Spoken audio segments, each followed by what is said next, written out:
পরে যাব। আমি এক্ষুনি যেতে বলেছি।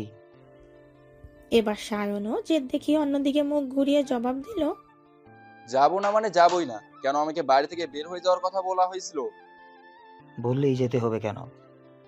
আমি কি ছোট আছি নাকি যে ভুল করলেই বের করে দিতে হবে? কেউ কি জানে না আমি বাড়ি ছাড়া থাকতে পারি না? কারো মনে রাখা উচিত ছিল আমি এখন বড় হয়েছি, আমারও আত্মসম্মান বোধ জাগ্রত হয়েছে।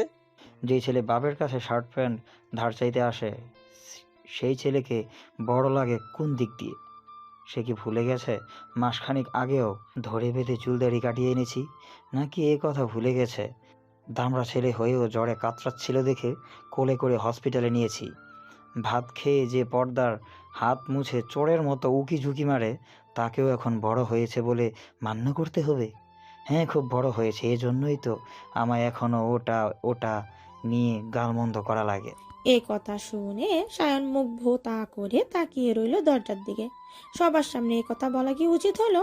এরপর আর কিছু বলল না সায়ন। সিতারার কাজ জড়িয়ে গম্ভীর মুখে বেরিয়ে এলো কেবিন থেকে। তাকে আসতে দেখে সারাফাত চৌধুরী গট গট করে হেঁটে গেলেন পার্কিং লটে। বাকিরাও সুদ্দর থেকে বিদায় নিয়ে গাড়িতে গিয়ে বসলো।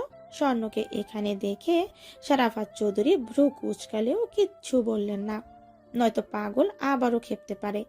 ওনারা গেলে শুদ্ধকে একটু বিশ্রাম নিতে বলে অর্করাও কাজীকে পৌঁছে দেওয়ার নাম করে বেরিয়ে এলো। হঠাৎ দ্রুত পায়ে সায়ন পুনরায় কেবিনে ঢুকলো। শুদ্ধ তখনও দরজার দিকে তাকিয়েছিল। কেন জানি মন বলছিল সায়ন আসবে। তার ভাবনা প্রমাণিত করে সত্যি সায়ন এলো, জড়িয়ে ধরলো ভাইকে। তারপর ফিস ফিস করে বলল, ভাগ্যিস মেজর সাহেব আমাদের আগেই জানিয়েছিল, নইলে তো আজকে নিজেকে সামলানো কঠিন হয়ে যেত। মানুষ বলে শত্রু খারাপ, আসলে শত্রুরা না থাকলে কঠিন সত্য সহজে জানা যায় না। তাছাড়া জানার সত্য তিতা হলেও গ্রহণ করতে কষ্ট কমই লাগে। আমি ঠিক আছি ভাই, এবার রেস্ট কর। বোন দিয়েছে যত্রের কমতি যেন না হয়। এই কথা বলে সায়ন শুদ্ধকে ছাড়তে গেলে শুদ্ধ শক্ত করে জড়িয়ে ধরলো ভাইকে। কিছুক্ষণ কেউ কোনো কথা বলল না, তবে দুজনের চোখই ছলছল। এ কঠিন সত্যি শুদ্ধ সায়ন জেনেছিল 3 থেকে 4 বছর আগে। সেদিন তাদের সঙ্গে ছিলেন শাহজাদ চৌধুরী। ছুটিতে এসে শুদ্ধ সায়নকে নিয়ে বেরিয়েছিলেন একটা কাজে। সেদিন হঠাৎ পরিচিত এক মানুষের সাথে দেখা হয়েছিল। সেই ব্যক্তিকে দেখা মাত্রই শাহজাদ চৌধুরী এড়িয়ে যেতে গেলে ওই মানুষটা ওনার পথ আটকে দাঁড়ান। হলুদ দাঁত বের করে হাসতে হাসতে সায়নকে দেখে বলে ফেলে, ব্যাস, এই একটা কথাই ছিল তিক্ত কথা জানার সূত্রপাত। হঠাৎ নিজের পরিচয় নিয়ে যখন এমন কথা শুনেছিল, তখন সায়ন যেন উন্মাদ কোনো পাগল। শাহজাদ চৌধুরী সেদিন অনেক কষ্টে সায়নকে সামলেছিলেন। উনি কান্নারত সায়নের হাত ধরে নিজেও অজোরে কাঁদতে কাঁদতে ওয়াদা করিয়েছিলেন সায়ন এই কথা জানে কখনো যেন কারো কাছে প্রকাশ না করে। যদি করে সবচেয়ে কষ্ট পাবে সিতারা চৌধুরী। এবং এও বলেন সিতারা চৌধুরী সায়নের আপন না, তবে আপন ফুপ্পি। আর ফুপি হয়েও তিনি মায়ের কাজ করেছে। জন্ম না দিয়েও নিজের সন্তানের মতো করে ভাইয়ের আমানত বুকে আগলে বহু কষ্টে বড় করেছেন।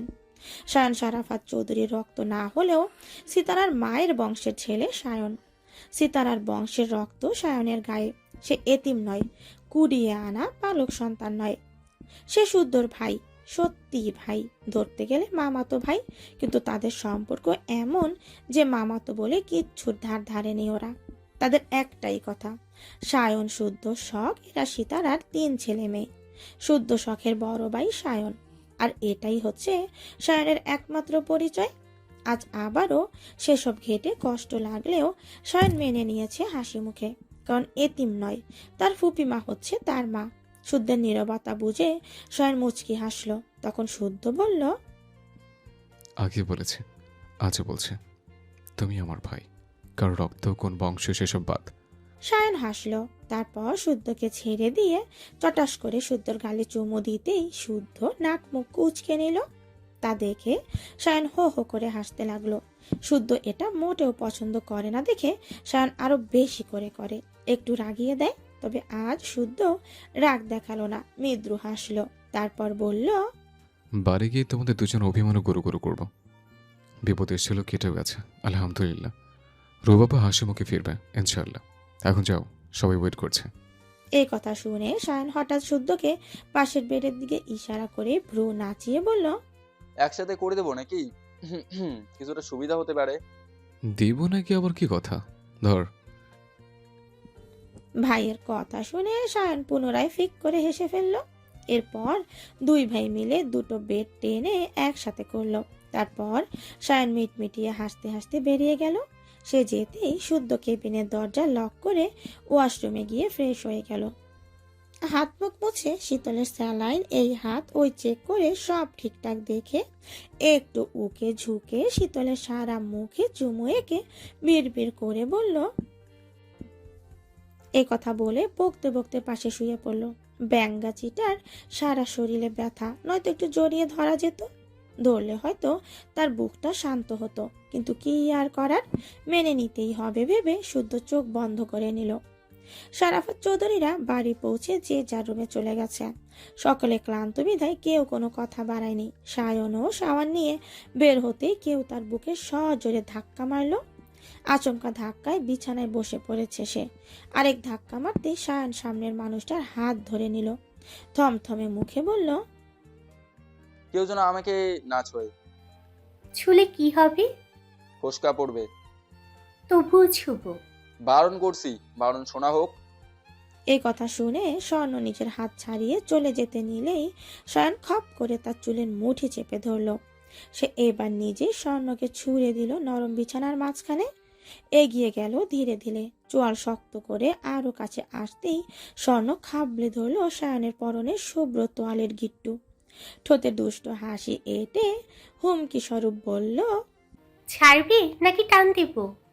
সায়ন স্বর্ণের কথা পাত্তাই দিল না, বরং চোখে চোখ রেখে ওষ্ঠজোড়া দখল করে নিল।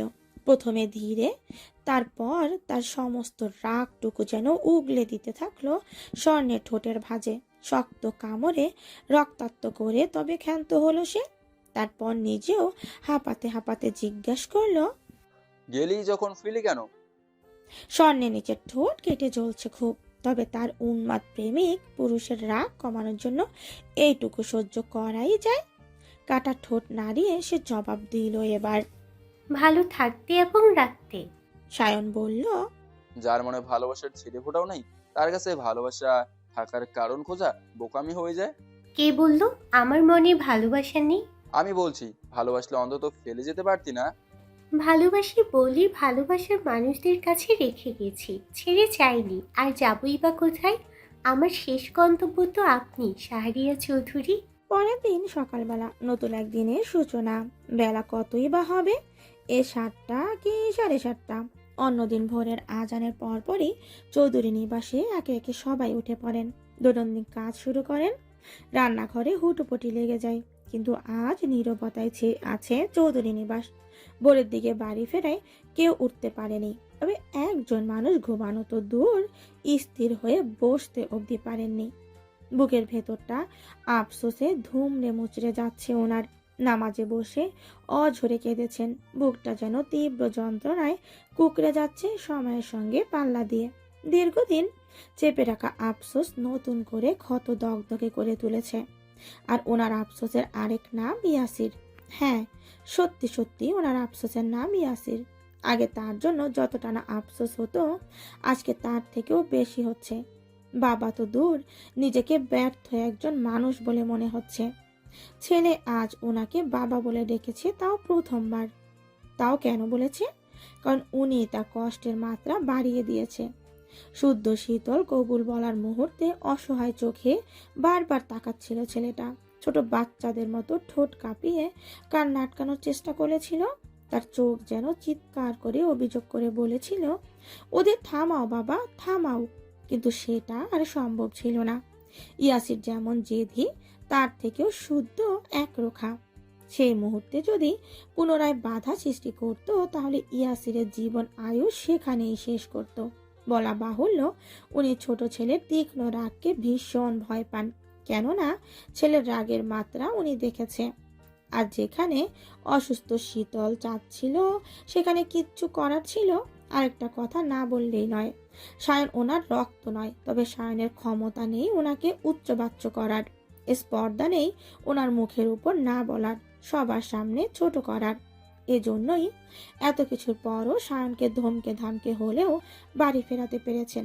কঠিন সত্য জেনেও বুঝদার সায়ন ভেঙে পড়ে ওনাকেও ভেঙে ফেলেনি, ছেড়ে দিয়ে বুকের ওপর পাথর তুলে দেয়নি। বলতে লজ্জা নেই, সায়নের মতো করে আজ ইচ্ছে করছিল ইয়াসিরকেও থামাতে।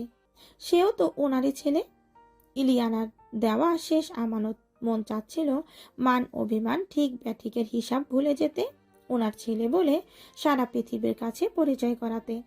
আফসোসে ভরা বুকে পাপী ছেলেকে বুকে আগলে নিতে কষ্ট হতো না, একটুও হতো না। কিন্তু উনি জানেন ইয়াসির ওনার ডাক শুনতো না। লাগাম ছড়া বাঁধনহারা ছেলেটা শুনলে আগেই শুনতো ওনার কথা, কিন্তু সে শোনেনি, বারবার পিছলে গেছে। মোদ্দা কথা, যে বাঁধনে বাধা পড়তে চায় না তাকে কিভাবে বেঁধে রাখবেন? শেষ চেষ্টা হিসেবে স্বার্থপরের মতো ভেবেও ছিলেন শীতলে তার বিয়ে দিয়ে কাছে রেখে দিতে, তাকে ভালো পথে আনা সর্বশেষ সুযোগটুকু কাজে লাগাতে। এই ভেবে বলেছিলেন পাপাচার কমালে সে চৌধুরী নিবাসের সবচেয়ে সুন্দর ফুলটা দেবেন, কারণ ওনার মনে মতো শীতলের চঞ্চলতা পারবে দুষ্ট রাজকুমারের পাথর মনে ফুল ফোটাতে, তার পাপের পথ আগলে ভালোর দিকে ফিরিয়ে আনতে। শীতলের মধ্যে এই আশ্চর্য জাদুকরী ক্ষমতা আছে, কিন্তু কে জানতো শুদ্ধ শীতল একে অপরকে পছন্দ করে। সেই পছন্দ অপছন্দের মাঝে সীমাবদ্ধ নেই, সকলের দৃষ্টির আড়ালে দিনকে দিন সেটা ভালোবাসার রূপ নিয়েছে। এ কথা তো উনি জানতেনও না, জানলে অবশ্যই ভুলেও ইয়াসিকে কথা দিত না। এখন এমন একটা অবস্থা, উনি আজকের পর থেকে শুদ্ধর চোখে চোখ রেখেও তাকাতে পারবেন না। ছেলেটা হয়তো ওনাকে জঘন্য বাবা বলে মনে মনে ঘোষণা করেছে, করাটা স্বাভাবিক। যদিও আজ বলতেই হয়, এতদিন নিজের নৈতিকতা, কর্তব্যপরায়ণতা, শিষ্টাচার নিয়ে গর্ব ছিল ওনার, কিন্তু আজ এক নিমেষে শেষ। অন্যেরা কি বলবে পরের হিসাব। এখন নিজের মনে চিৎকার করে বলেছে, তুমি বাবা হিসেবে খুব খারাপ সারাফাত চৌধুরী, খুব খারাপ। তুমি না পারলে ইয়াসিরকে সঠিক পথে আনতে, না পারলে ছেলেটার মুখে হাসি ফোটাতে, শেষ মুহূর্তে যা চেষ্টা করলে সেটাও আরেক ছেলের হাসি কেড়ে নেওয়া ঘৃণিত কাজও করতে যাচ্ছিলে। আর সায়ন, তাকে তো তুমি শাসনে রেখেছো সব সময়। ভীষণ শখ করে ছেলেটা রাজনীতি করতে চেয়েছিল, সেটাতেও তোমার বাধা। তুমি বাবা হওয়ার যোগ্য না সারাফাত। বাবারা অত্যন্ত এই রকম আচরণ করে না। নিজের মনের কথা শুনে সারাফাত চৌধুরী মলিন হাসলেন, না চাইতেও চোখের পানি ঝরঝর করে ঝরে গেল। ক্লান্ত শরীরে এলিয়ে দিয়ে এক দৃষ্টিতে তাকিয়ে রইলেন ঘৃণায়মান স্লিং এর দিকে। এরপর মনে মনে বিড়বিড় করলেন, আমার আল্লাহ জানে আমি আমার সায়নকে কখনো আলাদা চোখে দেখিনি, কখনো বাকি দুই সন্তানের সাথে তুলনা করিনি। তুলনা করবই বা কেন? ও তো আমার ছেলে, আমার আরেক সন্তান। হ্যাঁ, ওর রাজনীতি করা পছন্দ না, এই কথা ধ্রুব সত্য। শখের বশে কিছু করতে হলে অন্য কিছু করুক, রাজনীতি কেন? রাজনীতি শখের বশে করা জিনিসও না। আর কে চায় সন্তানের রক্ত দেখতে? কদিন পর পর আহত হয়ে বাড়িতে ফেরে, এসব দেখতে কার ভালো লাগে? আমি মানি আমি খুব খারাপ বাবা, কিন্তু খারাপ বাবাদের মনে ভয় হয়, সন্তান হারানোর ভয়, ছেলের লাশ কাঁধে নেওয়ার ভয়। সেই ক্ষেত্রে আমি খারাপ বাবা, খারাপই থাকবো। এ কথা ভাবতে ভাবতে ওনার চোখের কোণ বেয়ে জল গলাতে লাগলো। এক ফোঁটা দু ফোঁটা করতে বালিশ ভিজতে থাকলো। ওনার পাশে ঘুমানো সিতারার অজানায় রয়ে গেল প্রিয় স্বামীর বুক চাপা কিছু কষ্টের কারণ, যেগুলো দগ্ধ করছে ওনার বুক পাঁজর। বেলা বাড়ার সাথে সাথে চৌধুরী নিবাসের সদস্যরা জেগে উঠল। সকলে আগে শীতলের খোঁজ নিতে শুদ্ধকে লাগাতার কল দিয়েই থাকলো, কিন্তু কল রিসিভ হচ্ছে না। আবার কিছু হলো না তো? সবার মুখে চিন্তার ছাপ। সিমিন অস্থির হয়ে কল দিতে দিতে কলটা কেটে যাবে সেই মুহূর্তে কল রিসিভ হলো।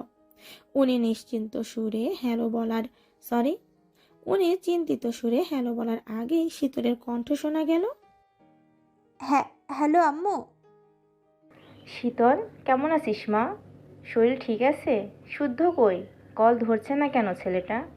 আম্মু, শুদ্ধ ভাই ঘুমাচ্ছে, ক্লান্ত লাগছে দেখে ডাকিনি, পাশ থেকে ফোন নিয়ে আমি রিসিভ করেছি।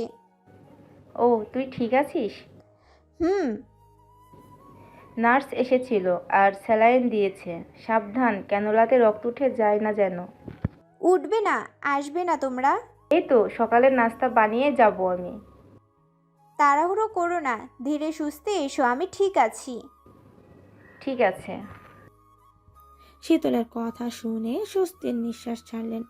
ওদিকে একজন নার্স কেবিনের দরজায় নক করা মাত্রই শীতল নিচু স্বরে জানতে চাইলো কে এসেছে। নার্স বলল। এই কথা শুনে শীতল একবার তাকালো ঘুমন্ত শুদ্ধর দিকে। উপর হয়ে কি সুন্দর করে ঘুমোচ্ছে তার বিশুদ্ধ পুরুষ। মূলত তার ঘুমটা ভাঙতে চাচ্ছে না বলেই কত কষ্ট করে ফোনটা কাছে টেনে কল রিসিভ করলো। এজন্য গুলি লাগা হাতেও ব্যথা পেয়েছে। এদিকে আবার এই নার্স এসে হাজির। এদিকে স্যালাইনও শেষের দিকে খুলতে হবে দেখে সে নিচু স্বরে বলল। শব্দ না করে নিঃশব্দে আসুন। এ কথা শুনে নার্স নিঃশব্দে কেবিনে প্রবেশ করলো। দুটো বেড একসাথে দেখে বিস্ময় নিয়ে তাকালো ঘুমন্ত পুরুষটার দিকে। বলা বাহুল্য পুরুষটা দেখতে বেশ। তাকে ওভাবে তাকাতে দেখে শীতল ফিস ফিস করে বলল। ওটা আমার স্বামী, ঘুমাচ্ছে, ঘুমাক, শব্দ করবেন না প্লিজ। আসলে ওর মাথায় একটু সমস্যা আছে, বলতেও লজ্জা লাগছে। আসলে হয়েছে কি, আমার শ্বশুরবাড়ির বংশগত রোগ এটা। সব সময় রাগে না, তবে তাদের ঘুমের ব্যাঘাত ঘটলে মেজাজ চড়ে যায়। যখন যাকে সামনে পায় তাকে ধরে কামড়ে দেয়। এ কথা শুনে অল্প বয়সী নার্স মেয়েটা আরেক দফা অবাক হয়ে তাকালো শুদ্ধর দিকে। এমন সুদর্শন পুরুষের মাথায় সমস্যা দেখে বোঝাও যায় না। আহারে, সবই কপাল, রোগ তো আর বলে কয়ে আসে না। রোগের কাছে সবাইকে কাবু হতেই হয়। এসব ভেবে শীতলের স্যালাইন দেওয়া হাত মুক্ত করলো। নিঃশব্দে ক্যানোলার মাধ্যমে দুটো মেডিসিন ধীরে ধীরে ইনজেক্ট করলো। শীতল ব্যথায় চোখ মুখ কুঁচকে নিল। কি মেডিসিন কে জানে। রগে যাচ্ছে তো জ্বালা পোড়া করতে করতে, তবুও সে কোনো শব্দ করলো না। ডাক্তার নাকি মুখে খাওয়ার অনুমতি দিয়েছে, স্যালাইনটা বন্ধ আপাতত। এই কথা বলে ক্যানোলার মুখ বন্ধ করে বেরিয়ে যেতে গেল। উনি যেতেই শুদ্ধ চোখ তুলে শীতলের দিকে তাকিয়ে রইল। শীতলর তাকানো দেখে মিষ্টি করে হাসলো, বলল। গুড মর্নিং সোয়াইব শুদ্ধ, বিয়ের প্রথম সকালে অনেক অনেক ফুলের শুভেচ্ছা রইল। শুদ্ধ কিছুই বলল না, সেভাবেই তাকিয়ে রইল। আবার তাকে জ্বালানোর কাজে লেগে পড়েছে। কি যেন বলল, সে নাকি পাগল, যাকে তাকে ধরে কামড়ে দেয়। ব্যাঙ্গাচির ঘরের ব্যাঙ্গাচি আর ভালো হবে না। শীতল ভাবলো এক্ষুনি ধমকে উঠবে, কিন্তু শুদ্ধ সেটা করলো না। বরং গরম দিয়ে চলে এলো শীতলের খুব কাছে। বিনা বাক্যে শীতলের গলায় ডুবিয়ে বলল। জ্বালাতে খুব ভালো লাগে, তাই না? হতভম্ব শীতল কোনো কথা বলতে পারলো না, লজ্জায় পেট পড়ে। তবে কিছু একটা উচিত ভেবে বিড়বিড় করে বলল। খুব। আমি জ্বালালে সহ্য করতে পারবে? ক্ষুধা লেগেছে, কিছু খাবো। এ কথা শুনে শুদ্ধ চট করে মুখ সরিয়ে উঠে দাঁড়ালো। এদিক ওদিক দেখে ফোন খুঁজে কল করলো কাউকে। নাস্তা আনতে বলে নিজেও উঠে পড়লো। মিনিট পাঁচেক পর হাসান নাস্তা নিয়ে আসলে দুজন মিলে বেড আরেক অবস্থানে রাখলো। হাসান সারা রাত হসপিটালে ছিল, এখন ফিরবে বিদায় নিয়ে বেরিয়ে গেল। শুদ্ধ শীতলকে যতটুকু পারলো ফ্রেশ হতে হেল্প করলো, তারপর নিজেও খেলো, শীতলকেও খাইয়ে দিল। এর কিছুক্ষণ পর সিমেন, সিরাত সহ স্বর্ণ আর সায়ন এলো। শুদ্ধ ভাইয়ের সাথে ইশারা করে বেরিয়ে গেল। পরক্ষণে ফিরে এসে শীতলকে বলল। একটা কাজে যাচ্ছে, ফিরতে লেট হবে। এই কথা বলে সে বেরিয়ে গেল। কোথায় যাচ্ছে, কেন যাচ্ছে, সে সব কিছুই বলল না। সারাদিন কোনো খোঁজ পাওয়া গেল না। ফিরল একেবারে মধ্যরাতে, তখন শীতল ঘুমোচ্ছিল। বিকেলের দিকে সাফওয়ান চৌধুরী এলে সিমিন আর সিতারাকে ওনার সাথে বাড়ি পাঠিয়ে দিল সায়ন। সে আর স্বর্ণ হসপিটালে থাকলো। শুদ্ধ ফিরলে তারা দুজন বাইক করে নিজের মতো সময় কাটিয়ে বাড়ি ফিরল। এভাবে দেখতে দেখতে প্রায় 4 দিন পর শীতলকে রিলিজ দেওয়া হলো। ভালোই শীতলও মুক্ত পাখির ন্যায় এক আকাশ সমান খুশি নিয়ে বাড়ি ফিরে গেল। তবে মেডিসিন চলবে। প্রচলিত কথায় আছে, সময় হচ্ছে বহমান স্রোত, যা চলে নিজস্ব গতিতে। সেই সময়ের অঙ্ক কষতে কষতে বেরিয়ে গেল একটা মাস। একটু দুর্বল হয়েছে একের পর এক ভেসে আসা ঝড়, মলিন হয়েছে হারানোর কিছু ব্যথা। কিছু সত্য উন্মোচিত হয়েও বন্ধন হয়েছে আরো দৃঢ়। বলা বাহুল্য, এই 1 মাসে পূর্বের মতো চাঙ্গা হয়ে উঠেছে চৌধুরী নিবাস। মুছে গেছে হতাশার গ্লানি। স্মৃতির পাতায় যত্নে অযত্নে বন্দী হয়েছে কিছু মিষ্টি মুহূর্ত ও কিছু তিক্ত অভিজ্ঞতা। এখন চৌধুরী নিবাসও খুনসুটিতে মুখরিত। রুটিন মাফিক সবাইকে ব্যস্ত হতে হয়েছে দৈনন্দিন কাজে। তবে শীতল বাড়ি ফেরার পর শুদ্ধকে বাড়িতে খুব কম সময় পেয়েছে। সে কখন আসে কখন যায় বলা মুশকিল। তার কিসের এত ব্যস্ততা কে জানে। সারাদিন কোথায় যায় কি করে তাও বলে না। খুব জোর করলে মলিন হেসে বলে, দোয়া করো যা হারিয়েছি সব যেন ফিরে পাই, আবার কষ্টের ফল যেন আমারই কাছে ফিরে আসে। তার কঠিন কঠিন কথার মানে কিচ্ছু বোঝে না সে। তাকে ড্যাব ড্যাব করে তাকিয়ে থাকতে দেখে শুদ্ধ হাসে। আসলে ল্যাবে চুরি হওয়ার কথা সে কাউকে জানায়নি। কি দরকার শুধু শুধু দুশ্চিন্তা করবে। চিন্তা করে তো লাভের লাভ কিছুই হবে না। মোদ্দা কথা, চুরি হওয়া সেই ল্যাব বন্ধ করে দিয়েছে। চোর যখন একবার গেরস্তের বাড়িতে চুরি করার সুযোগ পায় তখন সে বারবার ফিরে আসে। নিজে না আসলেও অন্যকে পাঠায় কাজ উসুল করার করতে। আর এই সুযোগ কাউকে দেয়া যাবে না। এরপর সে ওই ল্যাবে কি করেছে সায়ন আর তার ফ্রেন্ডরা ছাড়া কেউ জানে না। আজও সারাদিন পেরিয়ে রাতে ফিরল শুদ্ধ। সবার সাথে ডিনার করলো। শীতল অভিমানী চোখে কয়েকবার তাকালেও কিচ্ছু বললনি শুদ্ধ। আর তাদের বিয়ে হওয়ার পরও এক রুমে থাকা না থাকা নিয়ে কেউ কিছু বলেওনি। ওদের মর্জির ওপর ছেড়ে দেওয়া হয়েছে। কেন জানি শুদ্ধ ও শীতলকে তার রুমে থাকার আহ্বান জানায়নি। অজ্ঞতা পূর্বে যেমন ছিল এখনো তেমন চলছে। তবে কয়েকদিনে শীতলের বড্ড অভিমান জমেছে। কেন জানি মনে হচ্ছে শুদ্ধ তাকে ইগনোর করছে। নয়তো এত কিসের কাজ তার। একটু সময় দিলে কি হয়। আগের কথা এখনকার কথা কি এক নাকি? এখন মনে রাখা উচিত না তার ঘরেও একটা বউ আছে। বউ তাকে ভীষণ মিস করে, সঙ্গ চায়, জ্বালাতে চায়, অহেতুক বক বক করে কান পানা ঝালাপানা করে দিতে চায়। তা না খালি কাজ আর কাজ।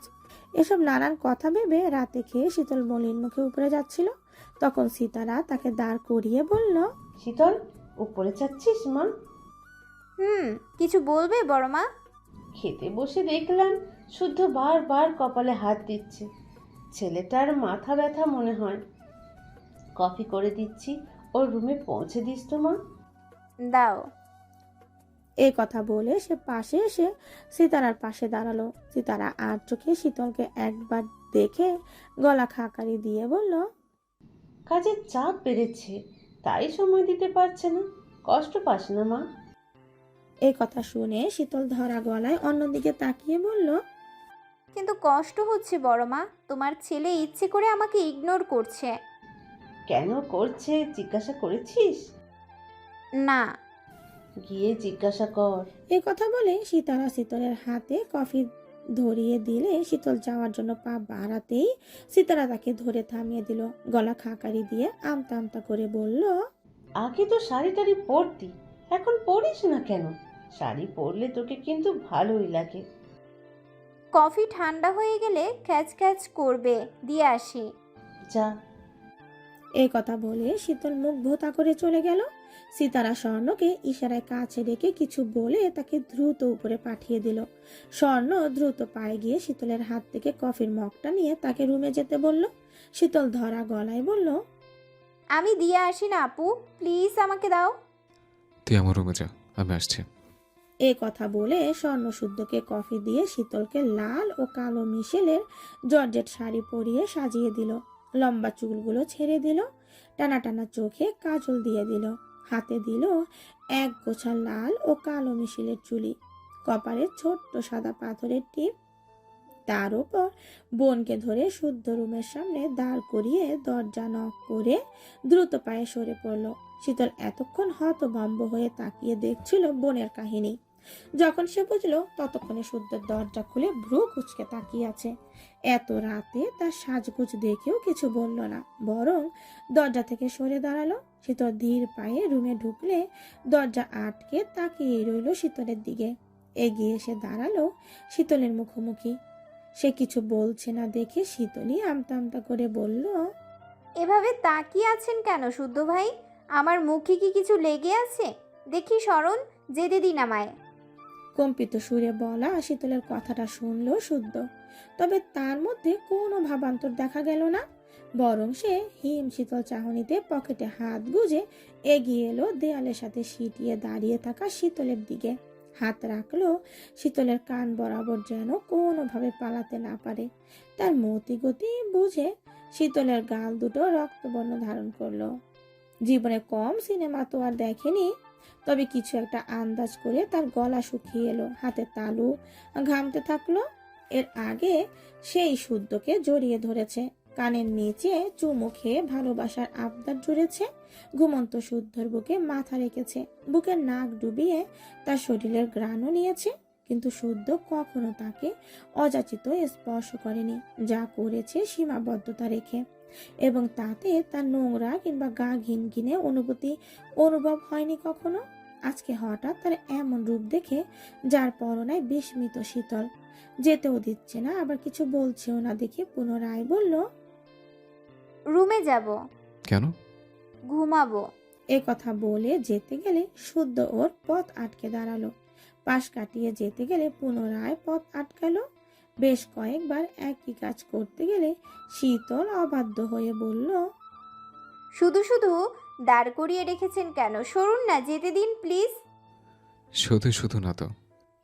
তবে শুদ্ধ ফিচেল হাসলো। তার চঞ্চল অভিলাষী তার নিষিদ্ধ অভিলাষ বুঝেও না বোঝার বান করছে দেখে মজা পেল। লজ্জায় রাঙা গাল দুটো থেকে দৃষ্টি সরিয়ে সে ঠোঁটের দিকে এক দৃষ্টিতে তাকিয়ে থমথমে সুরে বলল, প্রতিশোধ নিতে। কিসের প্রতিশোধ?